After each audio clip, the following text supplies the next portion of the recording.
नमस्कार दोस्तों, आज हम करने वाले हैं राजस्थान जीके का टॉपिक, जो कि है प्रदेश की सामान्य स्थिति और विस्तार। ठीक है, अगर आप रीट मेंस की तैयारी कर रहे हैं या फिर सेकंड ग्रेड की तैयारी कर रहे हैं तो उसके लिए ये काफ़ी इंपॉर्टेंट टॉपिक रहने वाला है। तो देखिए, कल मैंने ये लैंग्वेज वाला पोर्शन बता दिया था, आज मैप की बारी है, लेकिन ये एक बार दोबारा बता देता हूँ। ठीक, आपको पता होना चाहिए कि राजस्थान का जो भूभाग है वो किस किस से बना हुआ है। 33 सागर से मैदानी भाग बना हुआ है। ठीक है, आपका हो गया मरुस्थल हो गया, और पूर्वी मैदान होगा, ये किसका भाग है? 33 सागर का। इसके बाद आपका गोंडवाना लैंड का अवशेष कौन सा है? गोंडवाना अवशेष का लैंड है आपका अरावली हो गया, और हाड़ौती का पठार हो गया, ये गोंडवाना लैंड का है। ठीक है, जो पठारी क्षेत्र है वो गोंडवाना लैंड से संबंधित है, और 33 सागर से मैदानी भाग। इसके बाद आपको पता होना चाहिए कि राजस्थान का क्षेत्रफल कितना है? 3,42,239.74 वर्ग किलोमीटर। अब बात आ जाए किसमें? वर्ग मील में बात आ जाए तो आप क्या याद रखना है? 132,140। ठीक है, ये हो गया आपका 132,140 वर्ग मील। ठीक, मतलब 1,32,140 वर्ग मील है। इसके बाद लंबाई चौड़ाई की बात करें तो ये कितनी है? 826 जो आपकी लंबाई है, और 869 इसकी चौड़ाई है। इन दोनों में अंतर कितना है? 43 किलोमीटर का अंतर है। कितना? 43 किलोमीटर। और इस वजह से जो आपकी आकृति बनती है, जो आकार बनता है राजस्थान का, वो क्या है? पतंगाकार बनता है या फिर विषमकोणीय चतुर्भुजाकार बनता है। ये नाम किसने दिया था? टी.एच. हेंडले ने ये सबसे पहले नाम दिया था। ठीक है, आगे चलते हैं। आगे देखिए, नीचे भी कुछ दे रखा, थोड़ा सा वो भी बता देता हूँ आपको जल्दी जल्दी। ये देखिए, राजस्थान का जो भाग है भारत के उत्तर पश्चिमी भाग में है। ठीक है, राजस्थान भारत के उत्तर पश्चिमी भाग में है। इसका विस्तार देखिए क्या कितना कितना है। इसका अक्षांशीय विस्तार कितना है? 23 डिग्री 3 मिनट से लेकर 30 डिग्री 12 मिनट। इनके बीच में अंतर कितना है? 7 डिग्री 9 मिनट का। ये भी आ जाता है अंतर। ठीक है, इसके बाद देशांतर विस्तार कितना है? 69 डिग्री 30 मिनट से लेके 78 डिग्री 17 मिनट। इनका डिफरेंस कितना है? 8 डिग्री 47 मिनट। अब क्योंकि ये 8 डिग्री 47 मिनट क्या है? देशांतरीय विस्तार है, तो इसकी वजह से, ठीक है, जो राजस्थान का पूर्वी जिला है कौन सा? धौलपुर है, और जो पश्चिमी जिला है कौन सा? जैसलमेर है। इन दोनों के बीच में 35 मिनट 8 सेकंड का अंतर आता है। ठीक है, मतलब यहाँ पे धौलपुर में 35 मिनट 8 सेकंड पहले सूरज पहले दिखेगा, और पश्चिम में कौन सा? जैसलमेर है, तो यहाँ पे 35 मिनट 8 सेकंड बाद में दिखेगा सूरज। ठीक है, किसके कंपेरिजन में? धौलपुर के कंपेरिजन में। इसके बाद आपका जो कर्क रेखा है ये कहाँ से आती है? 23 डिग्री 30 मिनट। ठीक है, ये 2 जिलों से आती है। कौन कौन से 2 जिले हैं आपके? 2 जिले हैं, डूंगरपुर है और बांसवाड़ा है। सबसे ज़्यादा बांसवाड़ा से आती है, फिर डूंगरपुर से। ठीक है, और इसके बाद आपका जो कर्क रेखा है, इससे सबसे दूर जिला कौन सा है? श्रीगंगानगर। इसके बाद बात करें राजस्थान की सीमा की, तो राजस्थान अंतर्राष्ट्रीय सीमा भी बनाता है और अंतर्राज्यीय सीमा भी बनाता है। ठीक है, अंतर्राष्ट्रीय सीमा पाकिस्तान से बनाता है, और अंतर्राज्यीय सीमा जो है वो भारत के 5 राज्यों के साथ बनाता है। ठीक, और अंतर्राज्यीय जो सीमा है वो 5 राज्यों के साथ बनाता है, जिनमें से पंजाब राज्य ऐसा है जिसमें सबसे कम कितनी? 89 किलोमीटर की सीमा बनाता है पंजाब के साथ, और 1600 किलोमीटर की लंबाई सबसे ज़्यादा कौन से राज्य के साथ बनाता है? एमपी के साथ। ठीक है, आपको याद रखना है, पंजाब सबसे कम 89 किलोमीटर, और एमपी सबसे ज़्यादा कितनी? 1600 किलोमीटर। इस तरीके से आपका जो राजस्थान अंतर्राज्यीय सीमा बनाता है वो कितनी है? 4850 किलोमीटर। ठीक है, ये तो बात हुई अंतर्राज्यीय सीमा की।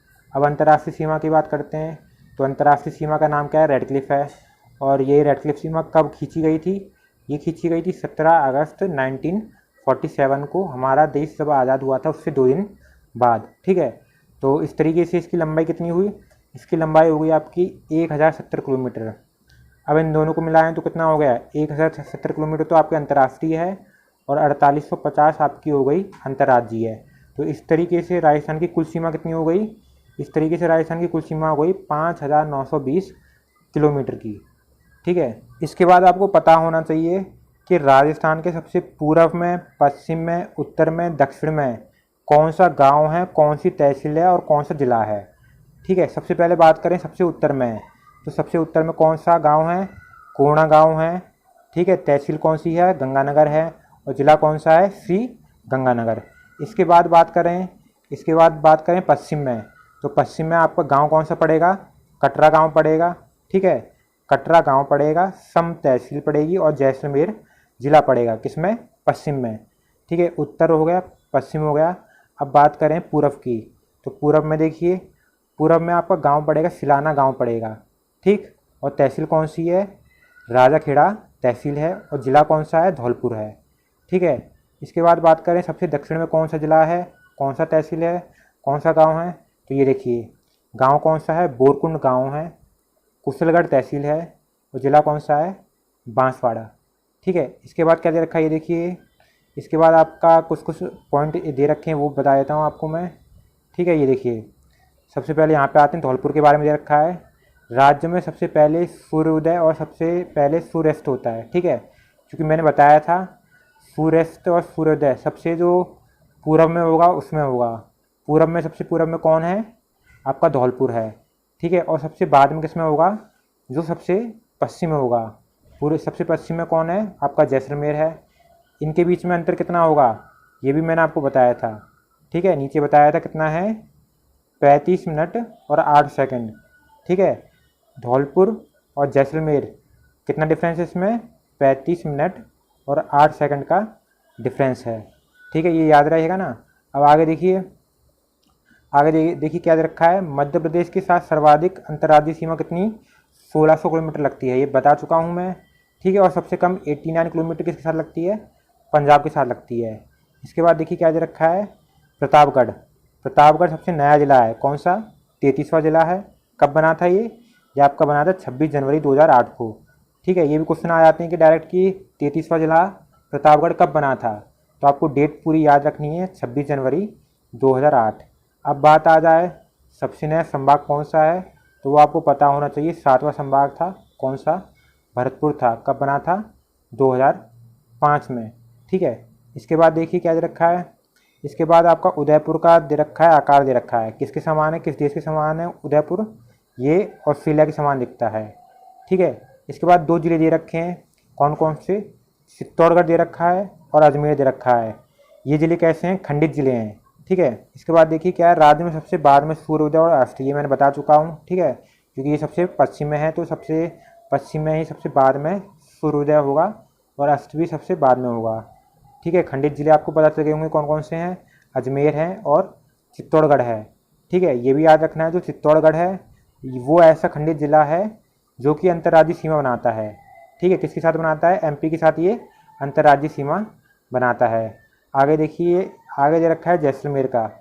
जैसलमेर के बारे में क्या दे रखा है, सर्वाधिक क्षेत्रफल वाला जिला कितना है, पूरे राजस्थान का 11.22% सबसे ज़्यादा क्षेत्रफल वाला ये जिला है। ठीक, और बात करें, ये तो हो गया इसके एरिया की। अब बात करें सबसे ज़्यादा जनसंख्या किसकी है और सबसे कम किसकी है, तो सबसे कम की बात करें तो सबसे कम किसकी है, जैसलमेर की है। ठीक है, और सबसे कम जनसंख्या घनत्व भी किस ज़िले का है, जैसलमेर का है। अब बात करें सबसे ज़्यादा जनसंख्या की, तो वो किसकी है, जयपुर की है। ठीक है, आगे बढ़ते हैं, ये देखिए आगे है पाकिस्तान सीमा पर सर्वाधिक दूर जिला मुख्यालय व नज़दीक संभाग। ठीक है, सबसे नज़दीक संभाग कौन सा है पाकिस्तान के, बीकानेर संभाग है। ठीक, और सबसे दूर जिला मुख्यालय कौन सा है, बीकानेर है। आगे बात करें तो ये देखिए आगे है आपका श्रीगंगानगर के बारे में दे रखा है। क्या दे रखा है श्रीगंगानगर के बारे में, देखिए ये है पाकिस्तान के सबसे पास जिला मुख्यालय। ठीक है फ्रेंड, तो जितना भी इम्पोर्टेंट था वो सारा मैंने इसमें बता चुका हूँ मैं। ठीक है, ये इसका विस्तार वगैरह मैंने सब कुछ बता दिया है आपका। धन्यवाद।